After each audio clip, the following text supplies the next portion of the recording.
quando me fizeres todo esse bem. Amém. Amada Igreja de Jesus Cristo, vamos abrir a palavra de Deus no Salmo 119.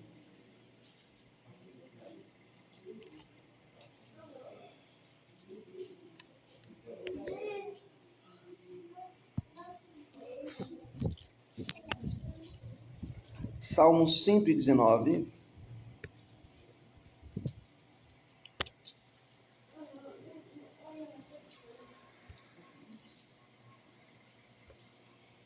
Versículos de 41 a 48.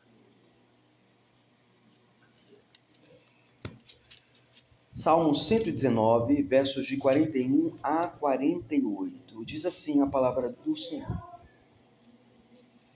Venham também sobre mim as tuas misericórdias.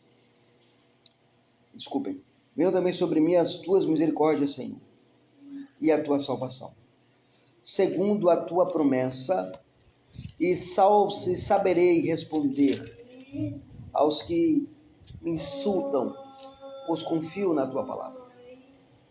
Não tire jamais da minha boca a palavra da verdade, pois eu tenho esperado nos teus juízos. Assim observarei de contínuo a tua lei, para todo sempre. E andarei com largueza, pois me empenho pelos teus preceitos. Também falarei dos teus testemunhos na presença dos reis, e não me envergonharei. E terei prazer nos teus mandamentos, os quais eu amo. Para os teus mandamentos que amo, levantarei as mãos. Meditarei nos teus decretos. Pai, obrigado, ó Deus, por estarmos aqui, ó Deus, nesta manhã.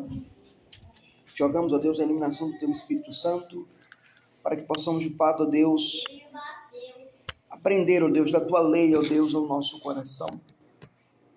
Aprender da tua palavra, ó Deus, às nossas vidas. Nos guia, ó Deus, na mensagem, ó Deus, nesta manhã, para que possamos aprender, ó Deus, qual é a tua vontade para nós. Essa oração que nós fazemos em nome de Jesus. Amém e amém. Muito bem, queridos irmãos, nós estamos chegando agora aos versículos 41 até o versículo 48. Olhando para o Salmo 119, que é considerado o alfabeto de ouro da Igreja do Senhor Jesus Cristo. O salmista, neste salmo e neste bloco, ele nos traz um tema muito impressionante. É a salvação que nos faz andar em liberdade. A salvação que nos faz andar em liberdade. A graça de Deus produz confiança, ela produz obediência e alegria em sua palavra. O salmista aqui, ele demonstra que aqueles que recebem a misericórdia do Senhor encontram a palavra de Deus, a fonte de esperança, testemunho, liberdade e deleite. O Salmo 119, igreja, é um grandioso cântico do amor à lei de Deus. Em cada sessão, o salmista ele revela diferentes aspectos da sua relação com a palavra de Deus. Agora, nos versículos 41 a 48, ele inicia a sexta estrofe da sua poesia, correspondente à letra hebraica Vav. Nós encontramos aqui um homem cercado de opositores, mas sustentado pela esperança das promessas divinas. Um homem que é cercado pelos inimigos, mas que confia na palavra de Deus, que vê a palavra de Deus como seu sustento, que vê a palavra de Deus como seu alimento. Aqui, de maneira interessante, ele se alimenta, ele vive, ele experimenta, ele age de acordo com a palavra. É claro, nos dias de hoje é muito comum nós queremos agirmos de acordo com a nossa vontade, de acordo com o nosso espectro, de acordo com aquilo que a gente gostaria de fazer. Mas a verdade é que o crente ele caminha segundo a palavra de Deus. Esse texto ele nos ensina que a verdadeira piedade, ser um homem crente, um homem piedoso, uma mulher crente, uma pessoa crente, uma criança crente, fomentar a piedade não consiste apenas em conhecer os mandamentos de Deus, mas em experimentar a sua misericórdia e responder a ela com obediência e com alegria corajosa. Aqui nós aprendemos exatamente que a palavra de Deus, irmãos, é aquele guia que produz liberdade. É a salvação nossa que produz a plena liberdade no Senhor. Então, qual é a primeira verdade que nós aprendemos aqui no Salmo? Primeiro, a misericórdia de Deus é o fundamento da nossa esperança. A misericórdia de Deus é o fundamento da nossa esperança. Versos 41 e 42. Venham também sobre mim as tuas misericórdias, Senhor, a tua salvação segundo a tua promessa. Saberei responder os que me insultam, pois confio na tua palavra. Venham também sobre mim as tuas misericórdias, Senhor, e a tua salvação segundo a tua promessa, diz ele. E então eu saberei responder aos que me insultam pois confio na tua palavra. O salmista ele começa com uma súplica. Ele reconhece a necessidade que ele possui das misericórdias do Senhor. Talvez nos falte começar a nossa oração reconhecendo esta necessidade da misericórdia de Deus sobre as nossas vidas. A palavra hebraica empregada aqui aponta para o amor leal, para o amor pactual de Deus, para o amor do pacto, para o amor da salvação, para o amor da redenção. Observe que ele não reivindica méritos próprios. Ele diz que a sua esperança está firmada em dois pilares. O primeiro pilar é a misericórdia de Deus e o segundo pilar é a promessa de Deus. São duas coisas importantes na vida do crente. A misericórdia do Senhor, porque sem ela nós seríamos consumidos, como disse o profeta. Sem as tuas misericórdias, nós seríamos consumidos. E a promessa de Deus é o que guia a nossa vida cristã. É o que guia a nossa jornada. Nós almejamos, nós somos uma igreja que crê na esperança da volta de Cristo, na esperança da aliança, na esperança do pacto, na esperança da verdade de Deus. Veja, a salvação ela é recebida pela graça e é confirmada pela fidelidade divina. A graça nos alcança, mas a fidelidade de Deus nos mantém. A graça nos resgata, mas é Deus que nos preserva. A graça nos salva, mas é Deus que nos mantém na caminhada. A confiança na palavra capacita o crente a responder os ataques dos ímpios. Não se trata de uma mera defesa baseada em sabedoria humana, mas da certeza de que Deus cumpre aquilo que ele de fato prometeu. Veja, a ideia de caminhar com a graça é a ideia de caminhar com a promessa. A promessa sempre andou lado a lado com a graça. Quando Deus prometeu que iria trazer alguém para resolver o problema do pecado em Gênesis 3, versículo 15, nós lemos toda a narrativa bíblica sobre esse foco. Olhando para este foco, olhando para esta perspectiva, nós procuramos o Messias, nós procuramos o Redentor, nós procuramos a palavra encarnada de Deus nos textos da Escritura. Então, não se trata apenas aqui de olhar desta maneira. Não se trata de uma defesa baseada na sabedoria humana, mas na certeza de que Deus cumpre aquilo que Ele promete. Qual aplicação nós temos aqui? Primeiro, muitas vezes somos tentados a buscar segurança em nossas capacidades. Muitas vezes nós queremos ser pessoas seguras, firmes, capazes, boas naquilo que nós conseguimos fazer, naquilo que nós realizamos. Contudo, o povo de Deus permanece firme porque descansa na misericórdia do Senhor revelada em sua palavra. É a misericórdia do Senhor que mantém a gente firme, de pé, caminhando. Quantas lutas você já enfrentou hoje? Quantas batalhas você enfrentou essa semana que passou-se?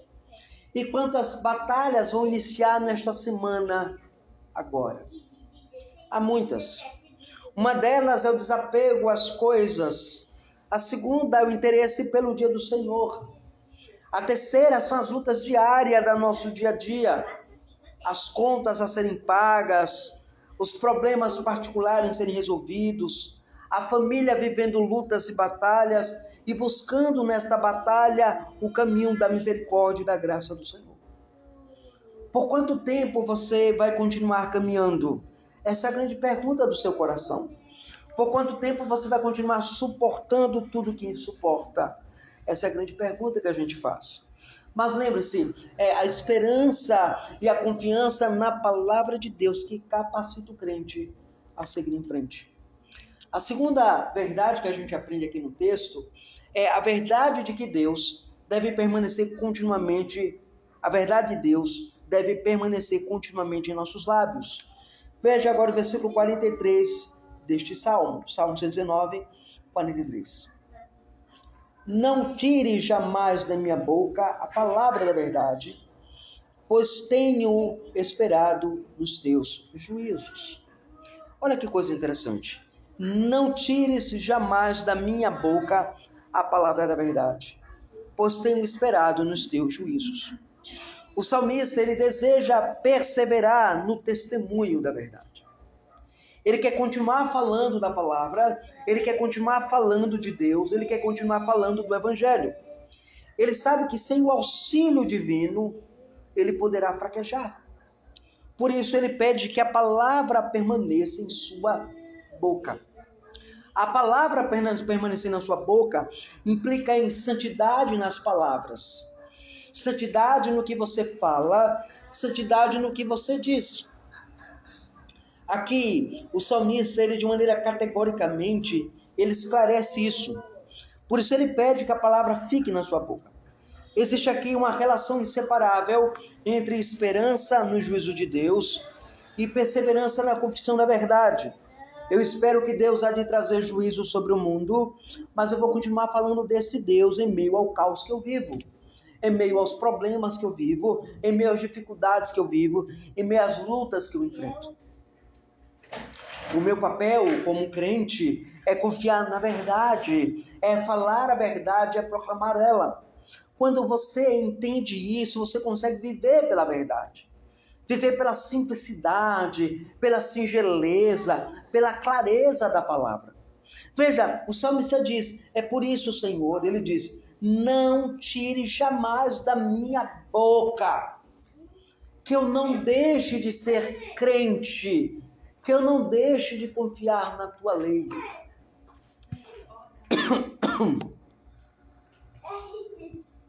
Que eu não deixe de confiar na tua palavra. Veja, somente quem espera no Senhor permanece fiel. Quando a verdade se torna impopular. Quando a pregação, quando a palavra, quando o evangelho, quando aquilo que é dito se torna impopular, indescritível, indesejável, sem a necessidade de ser o que ela é, quando as pessoas não querem ouvir a palavra, o que é que você pede ao Senhor? Você pede para que Deus levante homens piedosos, homens da verdade, homens do evangelho, mas o salmista não faz isso. É claro, não há erro em você pedir isto. Mas você deve dizer assim, Senhor, não tire da minha boca as tuas palavras. Quando o erro estiver acontecendo, quando a falha e o abandono da tua palavra estiver surgindo, ó Senhor, preserva nos meus lábios a tua palavra. O que falta na igreja é o desejo de ser proclamadora da palavra. Por que o nosso mundo e a nossa sociedade e o nosso país de modo claro se opõe à lei de Deus, se opõe à palavra do Senhor? Porque a igreja compactua com a mentalidade do mundo. É porque a igreja compactua-se com a mentalidade dos ímpios. É porque a igreja calou-se. A igreja se calou diante da verdade. O salmista diz: Senhor, não tire a tua palavra da minha boca. Veja, às vezes o que nós pregamos é impopular. Às vezes o que nós ensinamos, as pessoas não querem ouvir. Aquilo que nós pregamos é tido como radicalismo, como dureza, como palavra forte, como palavra que não deveria ser dita no púlpito. É por isso que o mundo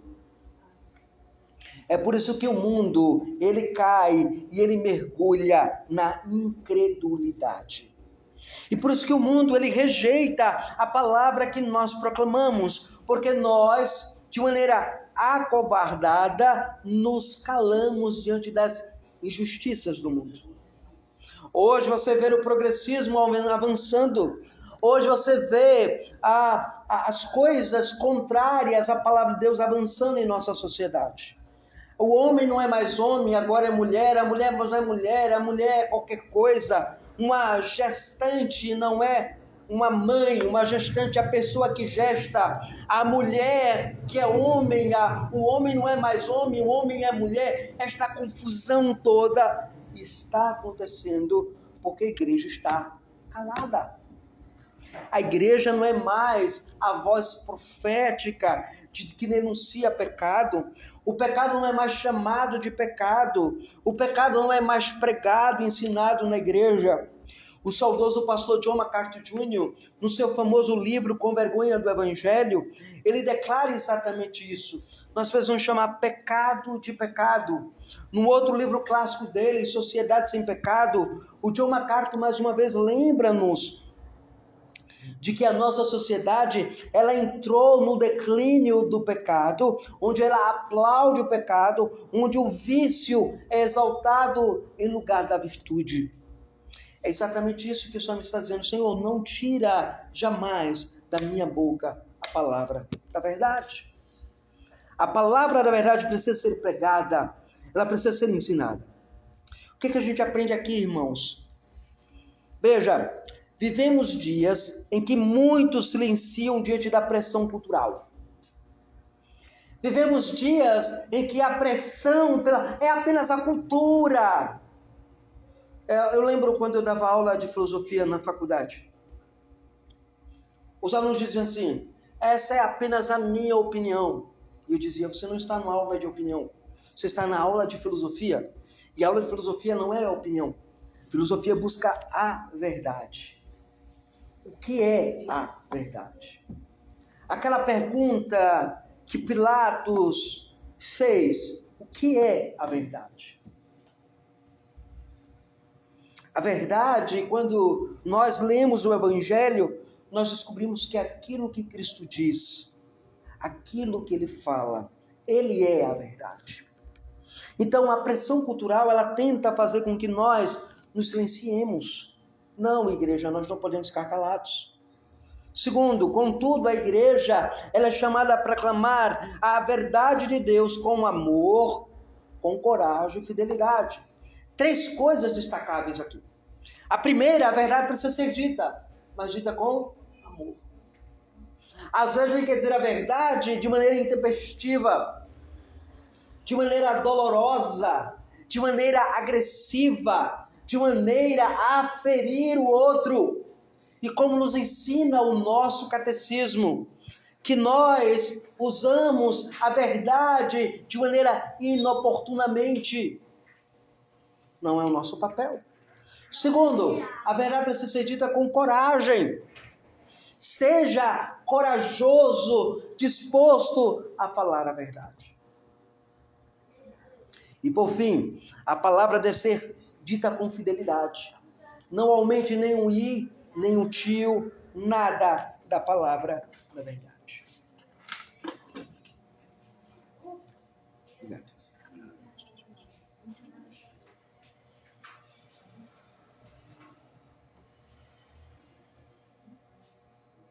Obrigado, meu Diego.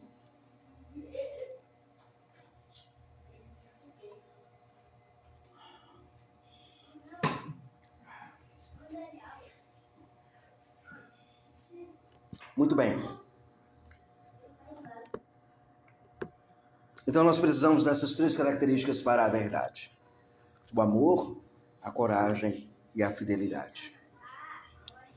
Terceiro lugar,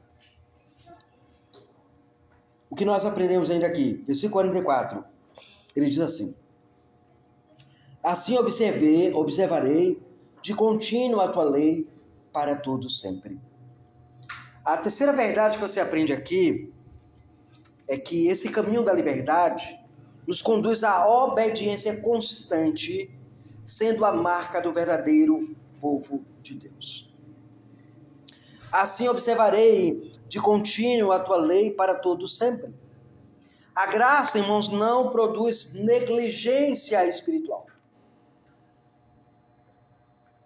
Entenda isso. A graça não produz negligência espiritual. O que a graça produz, pastor? Produz obediência. O salmista, ele expressa um compromisso contínuo com a lei do Senhor. Sua intenção não é obedecer ocasionalmente, mas é perseverar até o fim. Obediência bíblica, primeiro, ela é sincera. Segundo, ela é perseverante. Terceira, ela é abrangente. Aqui, irmãos, nós olhamos que o salmista, ele coloca o seu compromisso com a lei de Deus. Mas ele lembra que a obediência tem essas 3 características: a sinceridade, a perseverança e a abrangitude. Ela é uma verdade que ela é sincera, ela é perseverante, ela abrange. Cristo afirmou: se vocês me amam, vocês guardarão os meus mandamentos. João 14:15. A ideia de guardar a lei, de obedecer a lei, de observar a lei, é algo contínuo na vida da igreja. Isso implica que ela é prazerosa. Você deve ter o prazer na lei, você deve ter o prazer na palavra, desejar obedecer a palavra. Se você não obedece a palavra, se você não entende a palavra, e se você desistiu da palavra, você corre o risco de mostrar que não é crente.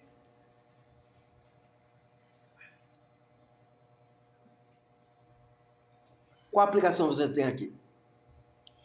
Primeira aplicação. Em primeiro lugar, aprendemos aqui que a perseverança na obediência não é legalismo. A perseverança na obediência não é legalismo. O que é legalismo?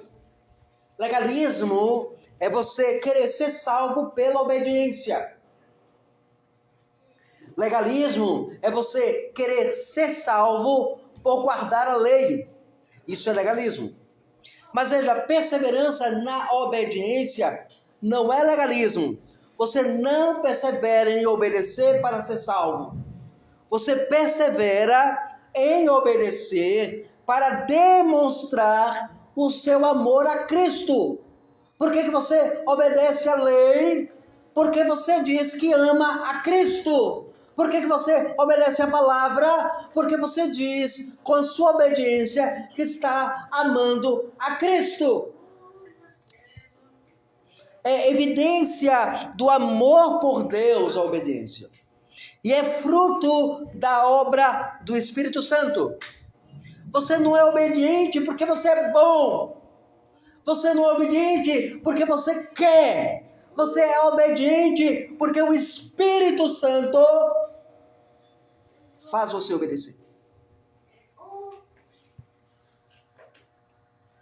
Isso nos leva para a nossa quarta verdade que o texto apresenta.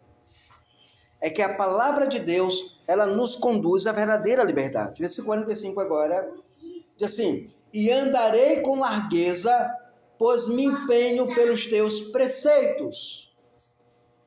Olha só, e andarei com largueza, pois eu me empenho por teus preceitos. Paradoxalmente aqui, irmãos, o mundo afirma que os mandamentos restringem a liberdade. Para que eu vou ser crente? Para que eu vou obedecer esta palavra? Não, jamais. Jamais farei isso. E por que jamais eu farei isso? Porque eu não tenho que obedecer Bíblia, eu não tenho que obedecer mandamento, eu não tenho que obedecer regra, dizem muitos. Porque a lei de crente me prende. Ser crente é uma restrição. Eu não posso ir para festa, eu não posso beber, eu não posso ouvir música, eu não posso fazer isso, eu não posso fazer... Então, eu sou preso. Mas veja, a lei de Deus diz: andarei com largueza, pois me empenho pelos teus preceitos. O salmista declara exatamente o contrário. A expressão andarei com largueza transmite a ideia de caminhar em lugar amplo, sem escravidão. A verdadeira liberdade não consiste em fazer tudo o que se deseja, mas em viver conforme o propósito para o qual fomos criados. O pecado, ele escraviza o homem. A verdade da palavra liberta o homem. Por onde você quer andar? Pela escravidão do pecado ou pela liberdade da palavra? Por onde você quer caminhar? Por essas duas linhas. Veja, eu acho muito interessante esse aspecto da lei. Esses dias eu vi um vídeo de uma entrevista de um pastor que sai na rua fazendo entrevista com pessoas da sua cidade. E ele parou um rapaz que se declara ser... que gosta de mulher, de homens. E ele falou que ele luta e prefere continuar indo à igreja. Ele vai na igreja de Deus e Amor, por exemplo.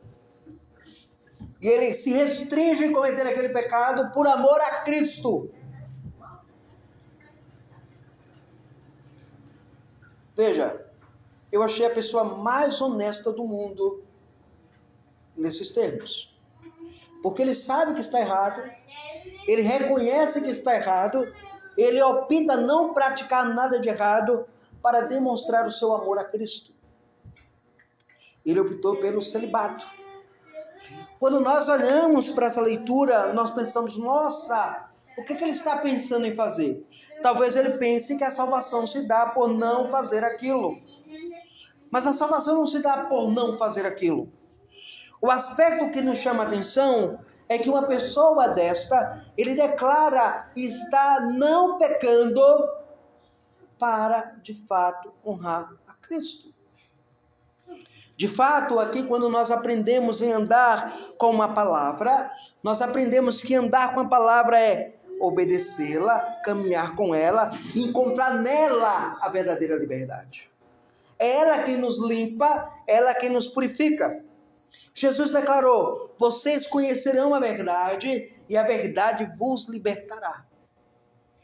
Ao declarar isso, Jesus está dizendo: me conheçam e eu liberto vocês. Então, no exemplo do rapaz do vídeo, nós aprendemos uma coisa: ele realmente não conheceu ainda Jesus. Por isso não foi liberto. A verdadeira liberdade está em conhecer a verdade, conhecer a Cristo, conhecer o Evangelho, conhecer a Deus. Qual aplicação nós temos aqui, irmãos? Primeiro, a obediência aos mandamentos de Deus não aprisiona o crente. A obediência aos mandamentos não te aprisiona. Obedeça a palavra. A palavra não lhe prende. O apóstolo Paulo disse: tudo me é possível fazer, mas nem tudo me convém. Tudo eu posso fazer, mas nem tudo me edifica.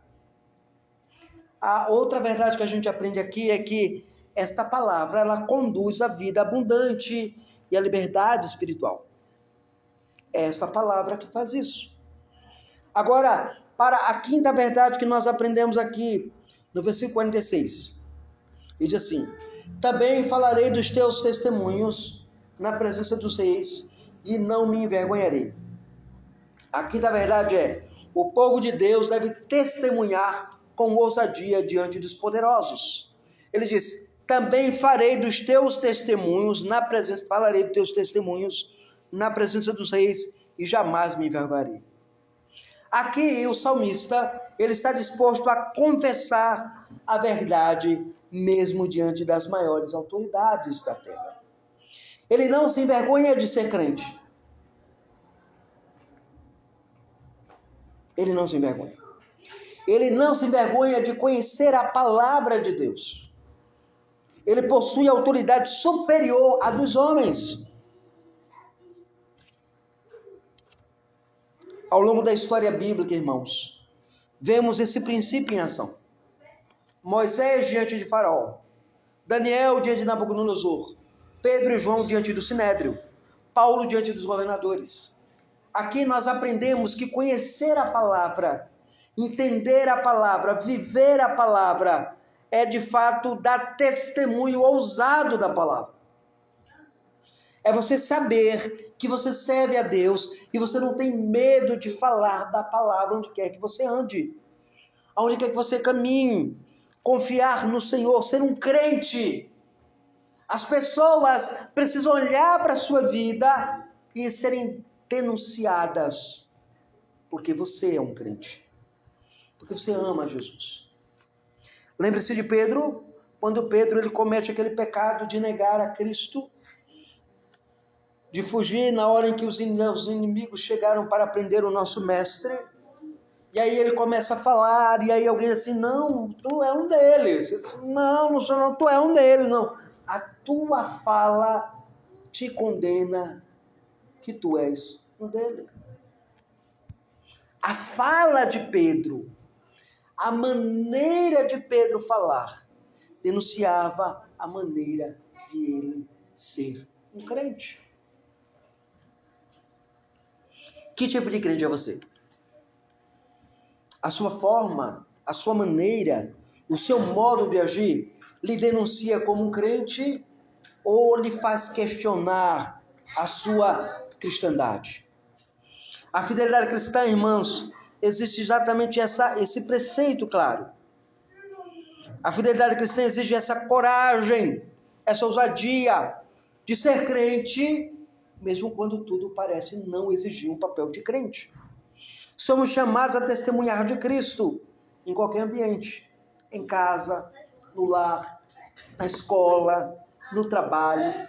Em qualquer lugar nós somos chamados a testemunhar aos homens que nós somos crentes. Em último lugar, o que essa palavra nos ensina? Essa palavra também nos ensina que a palavra de Deus deve ser o deleite do nosso coração. Versículos 47 e 48. Terei prazer nos teus mandamentos, os quais eu amo. Para os teus mandamentos que amo, levantarei as mãos e meditarei nos teus decretos. O salmista ele não vê os mandamentos como penosos, como um peso, mas como objeto de amor. E como objeto de amor, ele apresenta 3 atitudes da ação do crente em relação a essa lei. Primeira atitude, deleite. Ele diz, terei prazer. A obediência cristã, ela não deve ser meramente externa. Por que você vem à igreja? Eu venho à igreja para não ser cobrado pelo pastor, pelo presbítero, por alguém da igreja. Não. Eu venho à igreja porque eu tenho um prazer de vir à igreja. Segundo, amor. Ele diz, os quais eu amo. O amor pela palavra nasce do amor pelo Deus da palavra. Como é que eu amo a Bíblia? Como é que eu amo a palavra de Deus? Quando eu amo a Deus. Se eu não amo a palavra de Deus, eu tenho alguma coisa em relação com Deus. A terceira verdade que o crente faz, ele não apenas se deleita, ele não apenas ama, mas ele medita na palavra. A meditação. Meditarei nos teus decretos. A meditação bíblica consiste em refletir continuamente sobre as Escrituras para que estas modelem a nossa mente e a nossa vida, segundo a vontade de Deus. Por que eu devo pensar na palavra? Para que eu diga assim, Senhor, faz com que o que eu ouvi mude o meu coração, mude a minha vida, mude a minha mente, mude o meu caminhar. Aplicação, irmãos, aqui. Quanto mais nós conhecemos a Deus, mais amamos a sua palavra. Você já conhece muito a Deus? Sabe quem Ele é? Seus atributos, sua vontade, seus decretos, suas alianças. Você sabe quem é o Deus que você adora? Você conversa com Ele? Você costuma orar a Ele, falar com Ele, como um filho fala com um pai? Quanto mais amamos a sua palavra, mais nós desejamos obedecê-la. Neste salmo, no Salmo 119, irmãos, nós aprendemos que o crente verdadeiro busca a misericórdia e a salvação prometidas por Deus. Ele mantém a verdade de Deus nos seus lábios e ele persevera em obediência. Ele experimenta a verdadeira liberdade e testemunha sem vergonha desta verdade.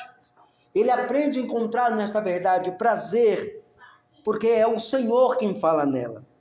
Tudo isso nós encontramos seu cumprimento na pessoa bendita de Jesus Cristo, o Verbo encarnado, que ele viveu com plena obediência neste mundo e concedeu salvação ao seu povo. Então, diante disso, o que nós podemos aprender de tudo que nós ouvimos e aplicar ao nosso coração?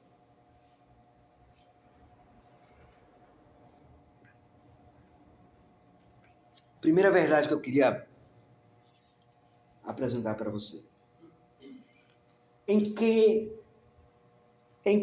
você tem depositado sua confiança? Em si mesmo ou nas promessas de Deus? Aonde você tem depositado a sua crença? Na sua capacidade ou na capacidade de Deus? Nas promessas da aliança? A segunda verdade, a verdade das Escrituras permanece nos seus lábios ao mesmo tempo em que você vive a oposição? A palavra de Deus, ela sai de maneira doce dos seus lábios diante de qualquer contrariação, diante de qualquer desafio, de qualquer problema? A palavra de Deus, ela guia o seu coração? Terceiro, você considera os mandamentos de Deus um fardo ou você aprendeu a se deleitar neles?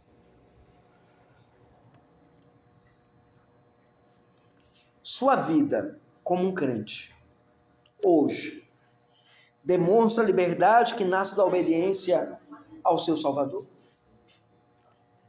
A sua vida hoje demonstra a liberdade de ser um crente? A liberdade de amar o Senhor, de amar a Cristo? Terei prazer nos teus mandamentos, os quais eu amo, disse o salmista. Que o seu Deus, ele possa nos conceder, irmãos, corações que amem a sua palavra, lábios que proclamem a sua verdade e vidas que glorifiquem o seu nome por onde quer que andemos. Que Deus possa aplicar a sua palavra em nossos corações. Amém e amém. Senhor Deus, obrigado, ó Pai, porque nós estivemos aqui, ó Deus, ouvindo a tua palavra, Senhor. Aplica ela, ó Deus, em nossos corações. Que nós possamos, de fato, ó Deus, testemunhar do Senhor, ó Pai. Reconhecer que é no Senhor que nós temos a vida. Reconhecer que a tua palavra é quem governa a nossa existência. Obrigado por tudo que o Senhor tem feito, ó Deus, em nossas vidas. E que o Senhor seja, ó Deus, com cada palavra que foi dita nesta manhã.